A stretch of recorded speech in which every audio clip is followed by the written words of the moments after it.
All right, I'm going to go ahead and give you a brief week review weekend of week 9 to see kind of what happened and how we can go ahead moving forward and getting best optimized lineups for week 10 to give you some ideas on how to do that.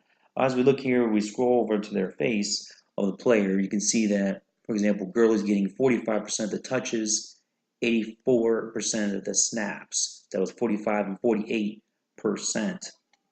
based on 5.4 targets per game and 20.2 carries per game. So that's his touch percentage equaling 45%. I want to look at a couple examples of how a couple players did. Specifically, the numbers are not up yet, but it does give us an advantage to still review on a Monday, actually during the Monday night slate going on right now, as seeing what we can find and determine. When we look at a player that I wanted to look at, such as Christian McCaffrey, his last 5 games scoring here in recent value based on these 5 games scoring is $550 value per point. That's how to kind of try to gauge.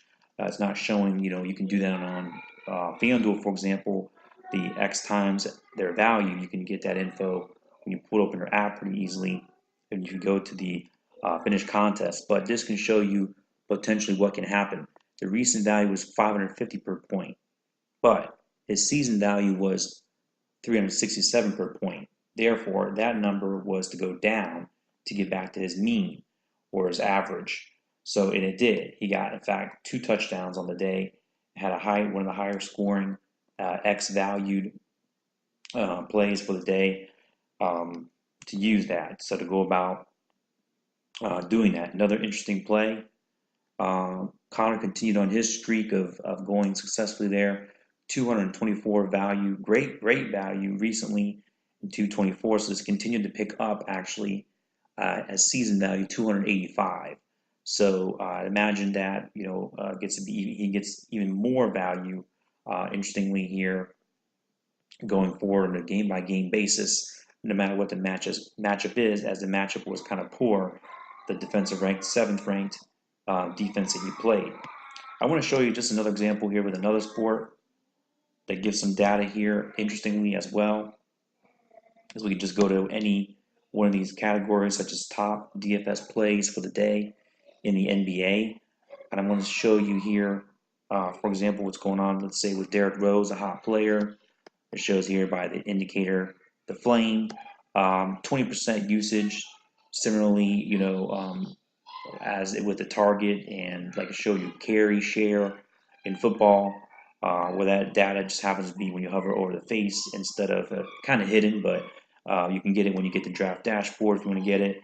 But usage in minutes, always important for any fantasy sport, really, as it's showing you here as well the last 3 games projected. But here, it actually interestingly shows you, to get you ready now for NBA in a young season, the actual X value I was referring to, as he was projected tonight to get 4.14 X value.